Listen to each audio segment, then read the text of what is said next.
I am super pumped about this. Huge shout out to Lost and Wallace, a good friend of the channel, and check him out on Twitter if you haven't already. He's a great professional artist that you should be following. He sent this to me. He wanted me to check it out, and I am stoked. I've been looking for a Batman in the 6-inch scale, and I think this is a great place to start. Mezco has other Batmans, and they're cool. I'm not knocking them, but most of them have like armor padding, which again, while cool, isn't really the comic look as we know it. So this one should be much closer to that, but we'll see what we see once we get there. So stick around and we're gonna get right into it. Here is our box. We have a nice big picture of Batman on the front. We have a picture of Two-Face on the side. Here is the back. So this is interesting because this is actually the actual page from Batman 81. However, what's weird is that the green is actually more of a grayish purple in the original comic. Now, I don't know if that's one of those kinds of things where it was miscolored in the original comic, but it's just an interesting thing to note. Also, you'll be able to see that even like the text color is a little bit different. Not that it's a huge deal, but it's not just a redrawing of the same image. This appears to actually be the same exact image, just cleaned up and slightly different color. Finally, there's our last side. And let's get this guy opened up. Here are the two figures in their individual boxes. And on the back, we just see the same exact thing as what we saw on the front, with the difference being that it doesn't have the Mezco logo on the front. What is neat, at least, is that on the sides, so Batman here, and then one half of Two-Face here. And then if we switch it around, you can see the other half of Two-Face's face, and then the other half of Batman's. Here they are out of box, but I know that they are a little hard to see, so let's fix that. And that's better. So we had a nice clear picture of everything that's in there. And here are the figures out of packaging. And I really want to take a look at Two-Face first, because we don't get a whole lot of first appearance or golden age versions of Two-Face, or I mean, honestly, not even that many versions of Two-Face in the first place. But this looks really good in terms of like how we're getting the costume kind of straight from the pages, right? So it's a nice good split right down the middle, and it's just well done. I think the only kind of thing that I would have liked to have seen would have been the flesh colored hands, because even all of the alternate hands are just gloved versions. And in the comics, we do see that he just has regular flesh hands instead of gloved hands. So, you know, that's, I think, a minor problem, but it would just be a cool thing to see. Now, looking closely at the face, we can see that's a pretty good split. I guess I would have expected to be a little more on the nose, for lack of better phrasing, because you can kind of see that it's a little bit more to the left of his nose where the other half of his face starts, but it still looks really good. So I'm not knocking it that much. Let's take a quick look at the other heads. Here is his other head with basically his one face, you might even call it, and that does look good. It's a nice and easy swap. Not sure when you would use this, especially if his whole costume is already in the Two-Face costume, but still, it's a good look. And here is his other Two-Face face, and that looks really good.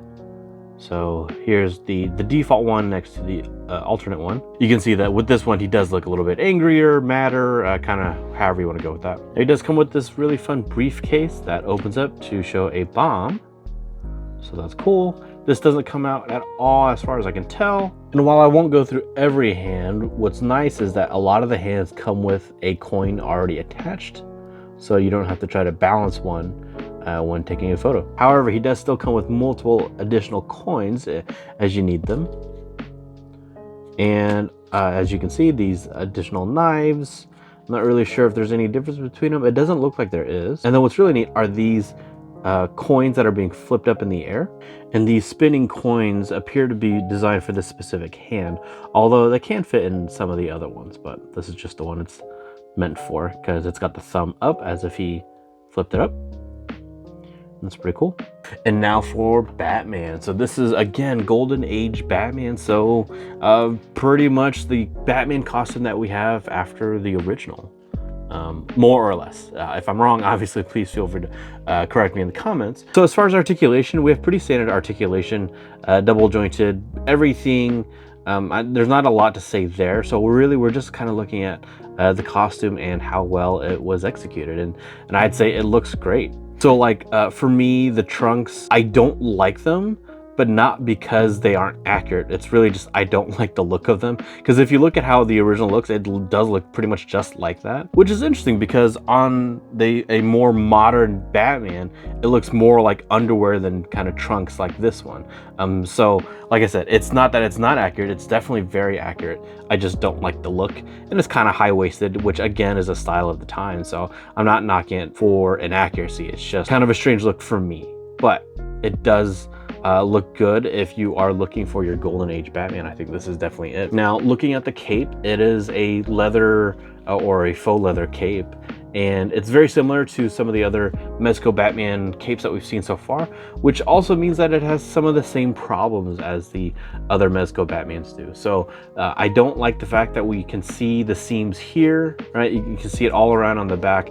That just doesn't seem right. Between the live action versions that we've seen, between third-party makers that we've seen, we know it's possible to make one that doesn't have the seams, but here we are with Mezco's version of the cape. Now, to be fair, with the third-party ones, it's only the top part that has the wire for articulation, and Mezco's has articulation even kind of in between, and I do appreciate that. But even if that's the case, why bother putting it here if you're gonna just have it here and here for the seams, right? So just make a longer piece instead and reduce the number of seams that you're going to have. But here we are.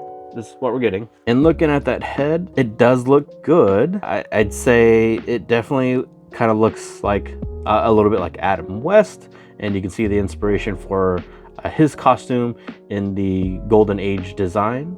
Although I'd also say it also kind of looks like American Dad with a really large chin. And speaking of which, let's look at some of the alt heads. So first we have our smiling head, which for modern Batman is definitely unusual. He doesn't do a whole lot of smiling, but for this version of Batman, he smiled pretty often, I do believe. And you can see him next to his grimacing face, and that looks cool. And next up is our neutral face Batmans. Not a whole lot to say, but that it's well done.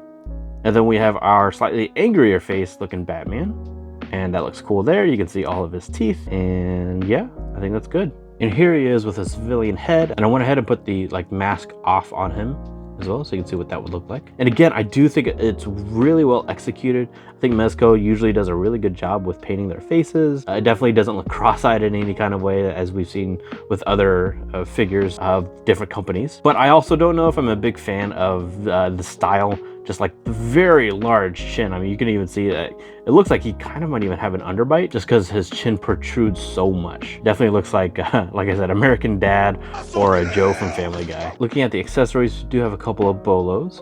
And this one is just a regular string, but then this one is a hard wire so that you can get him in action of kind of holding one out in a throwing stance. We do get these, which I think are like a kind of a pow effect, like kind of how they have in the old Adam West TV show. Although it would have been a little bit funnier if they actually had the words. If that's not what these are for, then definitely let me know in the comments, but that is kind of what it looks like they are for. Now, we got this neat little mask, which is one of those types of things that allows them to breathe underwater.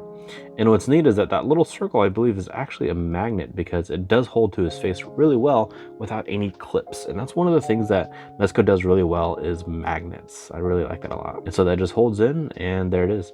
So technically it does fit on pretty much all of the faces, except that not all of them will magnetize. I did try it on the civilian one, and while it does fit, it doesn't stay on. So as far as hands go, he's got fists on there.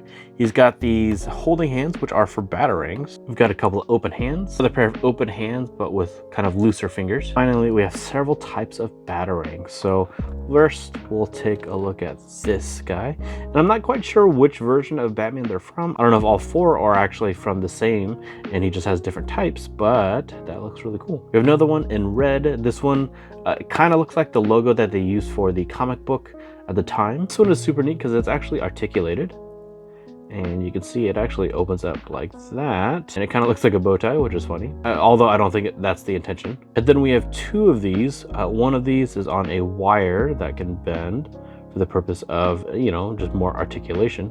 And then there's another one that's the same, except the wire is just a regular kind of rope type. Then last but not least, we have a couple of motion effects.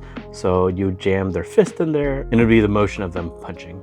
So that's a neat idea. I don't know if we've seen that before with Mezco, but it's a fun idea. So I really want to compare it to Nightfall Batman, because Nightfall Batman is clearly, you know, kind of the successor to this costume, right? You can see all the blue and how it is, and the belt is very similar. Really, the only real difference is the bat symbol itself. And with that in mind, I want to try swapping the heads. So while I do think that the original head is maybe a little bit bigger than I would like in terms of the design, I think the Nightfall head is just a little bit too small. It's not too bad, but I think the neck being as thick as it is makes his head look that much bigger.